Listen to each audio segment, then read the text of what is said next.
to understand something immediately. This is not just another full moon. This is not aesthetic spirituality. This is not something you scroll past. We are hours away from a total lunar eclipse colliding with the 3/3 portal. And when two energetic thresholds overlap like this, they don't simply coexist. They intensify, they magnify, they accelerate. And whether you're consciously aware of it or not, it has already begun. The ones who are sensitive to shifts feel it first, not when the moon turns red, not when the notifications start, not when everyone else suddenly becomes spiritual for 24 hours. They feel it before the sky changes, before the shadow touches the surface, before the collective realizes something is different. Because moments like this don't announce themselves loudly. They pressurize quietly. This is the kind of eclipse people remember years from now. Not because it was dramatic on the outside, but because something irreversible shifted inside. And here's the truth most won't say. Not everyone will experience this the same way. Some people will feel restless. Some will feel emotional. Some will feel destabilized.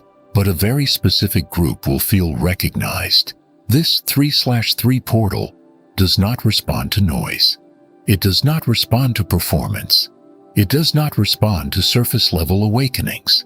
It responds to consistency, to discipline no one saw, to healing that wasn't posted, to growth that happened in silence. It responds to the ones who kept going when nothing was clapping for them. The ones who did the inner work when it was uncomfortable. The ones who faced themselves when it would have been easier to distract. The ones who trusted their intuition, even when it made no logical sense. This portal does not reward perfection. It rewards endurance. And if you've been quietly aligned, not loudly spiritual, not theatrically transformed, but steady, then this eclipse will not feel random. It will feel personal, almost like the universe is leaning in and saying, I saw you even when no one else did. But before this eclipse reaches totality, before the sky darkens and the collective energy stretches thin, there is one decision that matters more than any ritual, more than moon water, more than crystals, more than any trending advice you're about to see. You must establish energetic authority, not externally, not dramatically, not in a way anyone else can applaud, internally, deliberately, consciously. Because during a total lunar eclipse, the emotional bandwidth of the planet expands, and when it expands, everything amplifies. Fear amplifies, doubt amplifies, insecurity amplifies. Projection amplifies. People will unconsciously broadcast their chaos. And if you are not anchored in your own frequency, you will absorb what was never yours to carry. This is where most people get overwhelmed, not because the eclipse is dangerous, but because they never chose their position before the energy intensified. When you establish your internal stance before the shadow crosses the moon, you are not protecting yourself. You are anchoring yourself. You are deciding, I will not be pulled into emotional noise that does not belong to me. That declaration changes everything. Think of it like gravity. When you claim your alignment before totality, the portal interacts with you differently. You don't feel exposed. You feel centered. You don't feel shaken. You feel sharpened. And here's what most people will never realize. The portal cannot distort someone who has already chosen their place within it. This single internal decision sets the tone for the next 24 hours. It determines whether you experience this eclipse as chaos or as confirmation. Because once the shadow fully touches the moon, momentum begins. And if you are aligned when it does, you won't just witness the shift, you will move with it. Here is what most people misunderstand about a blood moon. They think it's symbolic. They think it's poetic. They think it's just another celestial event people romanticize for a few dramatic hours. It's not. A total lunar eclipse does not whisper intentions into the future the way a new moon does. It does not gently plant seeds and wait patiently. A blood moon triggers momentum. It forces movement in places that have been stalled. It shakes timelines that have grown stagnant. It exposes weak structures and strengthens aligned ones. And this particular eclipse, landing directly on March 3rd, carries precision, not chaos. Precision. If you have been consistent with your vision, even imperfectly, even quietly, even when doubt tried to drown it out, tomorrow can feel like something clicks into place without warning. A message arrives, an obstacle dissolves, a door that felt sealed suddenly cracks open, a conversation shifts tone, a decision becomes obvious. Blood moons do not negotiate with hesitation.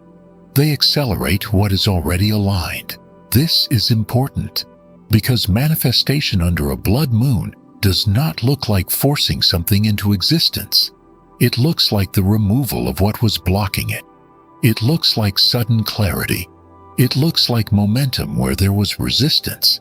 It looks like timelines reorganizing themselves while you're still trying to understand what changed. And here's the part that makes people uncomfortable. If something collapses, it was already unstable. This eclipse is surgical. It does not destroy randomly. It cuts precisely where attachment has been holding you back. For some, this will feel like relief. For others, it may feel like shock.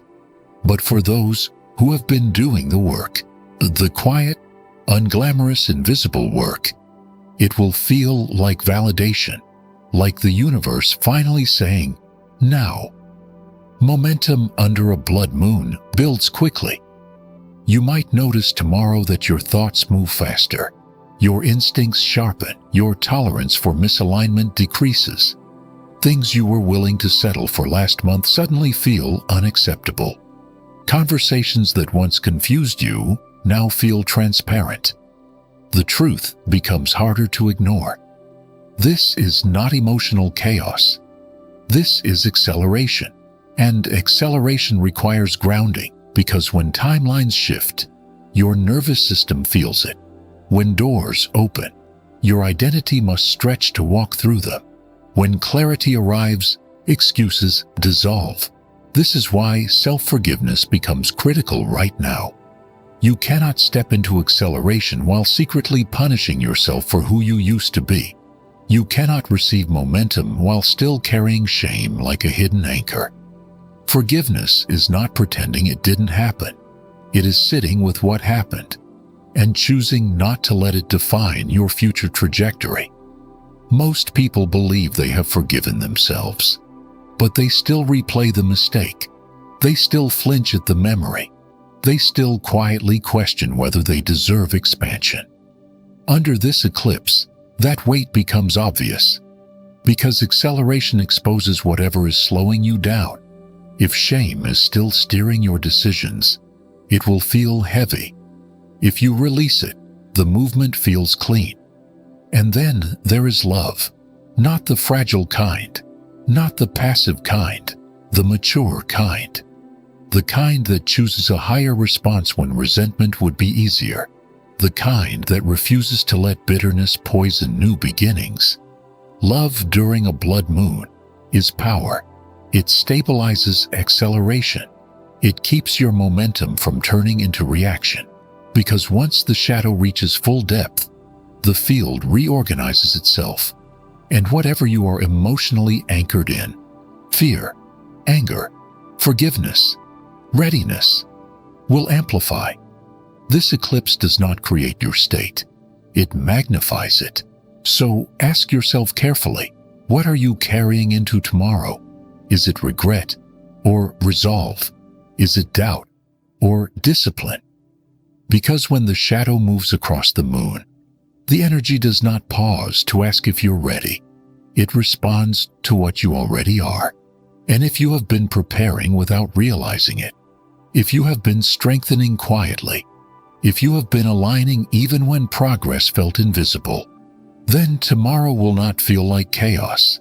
It will feel like something finally shifting in your favor, not loudly, not theatrically, but unmistakably. And once momentum begins under a blood moon, it does not easily reverse. It carries forward. The only question is whether you meet it with resistance or step into it while it's still building. Before the moon turns red, before totality arrives, before the world even realizes something has shifted, your body already knows. That's the part no one explains. Eclipse energy does not wait for ceremony. It begins adjusting you quietly. While you sleep, while you scroll, while you move through an ordinary day thinking nothing is happening. But something is. You may notice tonight that your sleep feels different, not dramatic, not frightening, just altered. You fall asleep at your usual time, yet you wake up feeling like your system never fully powered down. Or you wake briefly at strange hours, 2:17, 3:33, 4:44. Not anxious, not panicked, just alert, as if something tapped your awareness and then stepped back. This isn't insomnia, it's activation.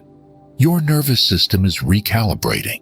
It's tuning itself to a stronger frequency before the peak arrives.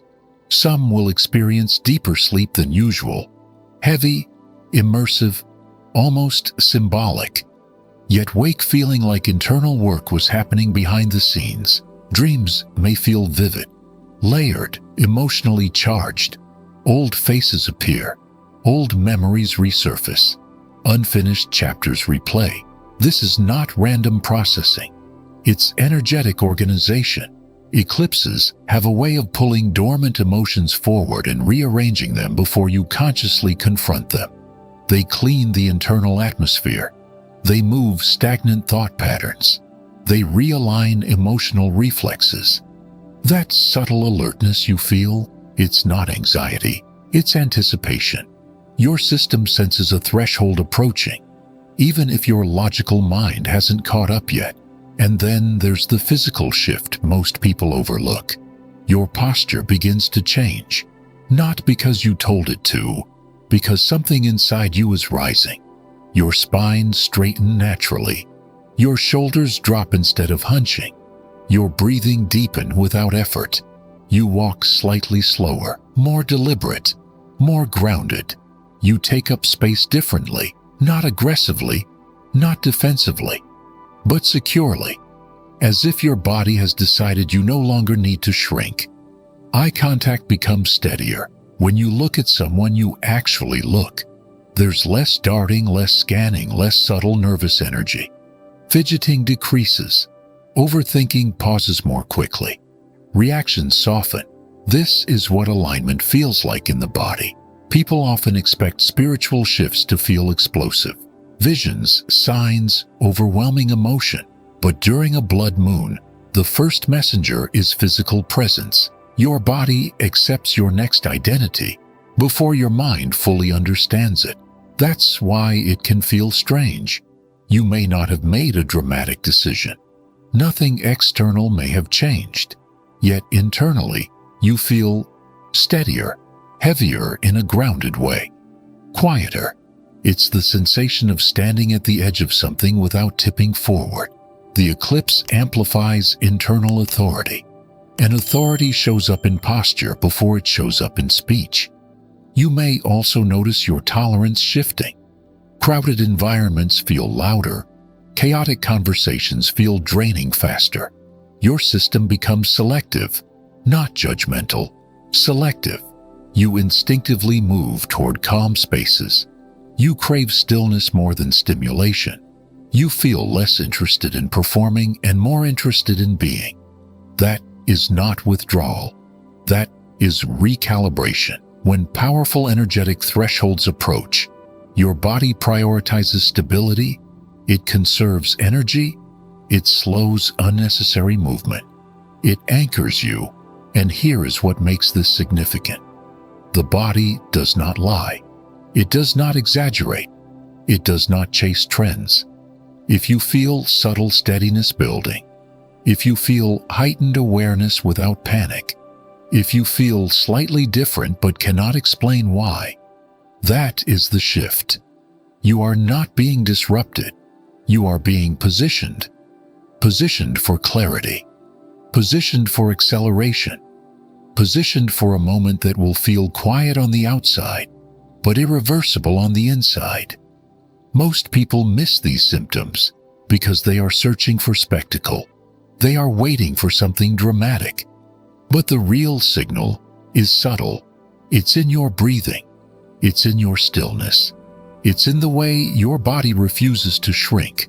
And when totality finally arrives, when the shadow fully covers the moon and the world slips into temporary dimness, your body will not be surprised.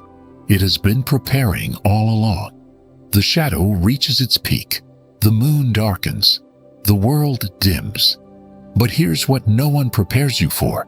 It doesn't feel chaotic, and it doesn't feel explosive. It feels still. A stillness so precise it almost feels engineered. During totality, the noise drops. Not just outside, inside. The racing thoughts slow. The emotional static thins. The constant background hum of distraction softens. For a few minutes, the world holds its breath.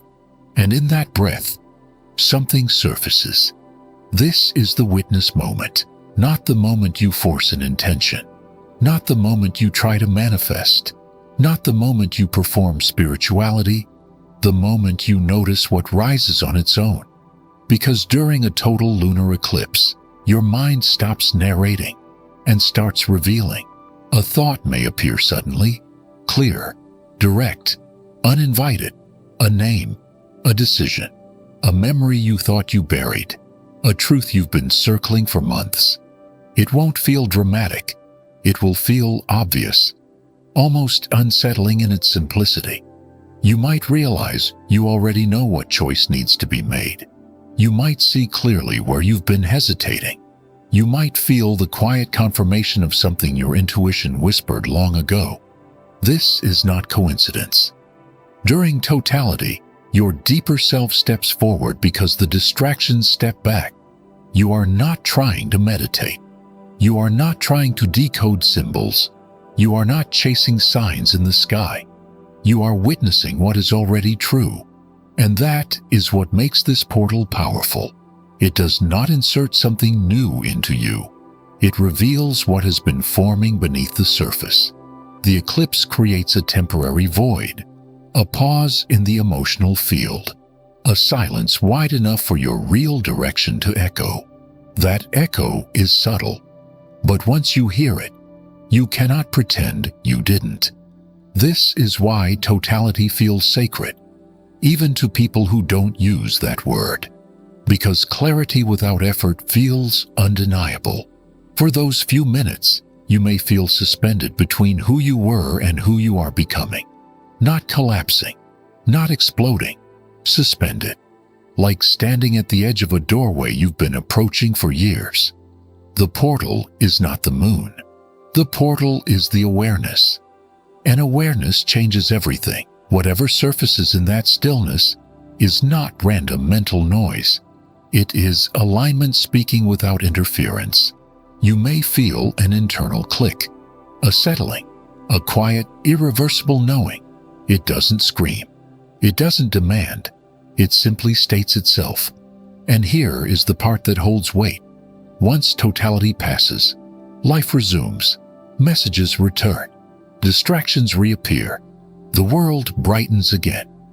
But you will not be the same, because once truth reveals itself in stillness, it becomes impossible to fully ignore. You can delay action. You can hesitate. You can rationalize, but you cannot unsee clarity. That is the real shift of this eclipse. Not external drama, not cosmic spectacle, internal recognition. When the shadow reaches its deepest point, you meet yourself without distortion. And for a brief, powerful moment, you see exactly where your next chapter begins. Now, here is where most people misunderstand this eclipse completely. They hear the words, blood moon, They hear total lunar eclipse. They hear portal, and their mind prepares for destruction. But this is not an attack on your weakness. This is an awakening of your strength. This energy is not digging into your wounds. It is pressing against your potential. There is a difference. Wounds feel fragile. Potential feels pressurized. And what many of you are feeling right now is pressure, not anxiety, not collapse. Pressure. The sensation that something inside you is building faster than your comfort zone can contain. The feeling that you are on the edge of a version of yourself you can sense, but haven't fully stepped into yet.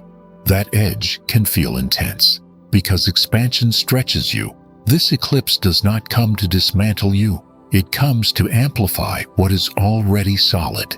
If you have been strengthening quietly, it multiplies that strength. If you have been clarifying your direction, it sharpens it. If you have been preparing in silence, it accelerates the reveal.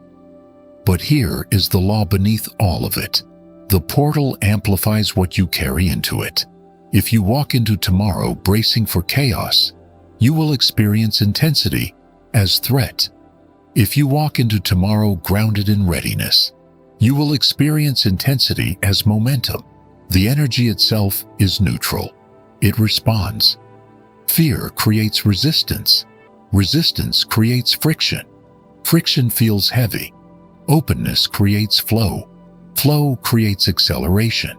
Acceleration feels powerful. This is why two people can stand under the same eclipse and walk away with completely different experiences.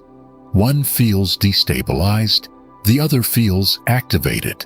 The difference is not luck. It is internal positioning. You do not need to be fearless. You need to be willing. Willing to see clearly. Willing to release what has already expired. Willing to admit you are ready for more. Because this blood moon is not interested in shrinking you. It is interested in revealing where you have outgrown your old limitations. You may feel sudden waves of courage that seem disproportionate to the moment. You may feel decisions becoming easier. You may notice your tolerance for self-betrayal disappearing. That is not recklessness. That is alignment. When alignment strengthens, confusion weakens. When clarity rises, excuses fall apart. And sometimes that feels uncomfortable, because you can no longer pretend you don't know. This eclipse does not take anything that isn't already loosening. It does not push you where you are not already leaning. It meets you halfway. If you are stepping forward, it accelerates you. If you are clinging backward, it highlights the strain. That is not punishment. That is amplification. The real secret of this portal is simple but powerful. It cannot harm the person who is no longer resisting their own evolution. Read that again, internally. It cannot destabilize someone who has decided to grow. It cannot intimidate someone who has already accepted change. This is why tomorrow is not something to fear. It is something to participate in. Not through rituals, not through performance, through presence, through honesty, through grounded awareness. If something surfaces, look at it. If something ends, let it. If something begins, step toward it. The universe does not rearrange randomly. It reorganizes around readiness. And readiness does not shout. It builds quietly over time. If you are still here listening, still reflecting, still feeling that subtle internal pressure building, instead of collapsing, that is your confirmation. This is not destruction. This is emergence. The shadow passing over the moon is temporary, but the clarity it reveals can alter your trajectory permanently. Tomorrow does not demand perfection. It does not require certainty. It does not ask you to have every answer. It asks one thing: show up aligned. The rest, the acceleration, the clarity, the momentum, will meet you. And once you feel that shift, once you recognize your own strength rising, instead of shrinking, you will understand. This was never about the moon. It was about you being ready to step into the version of yourself that no longer needs permission to grow.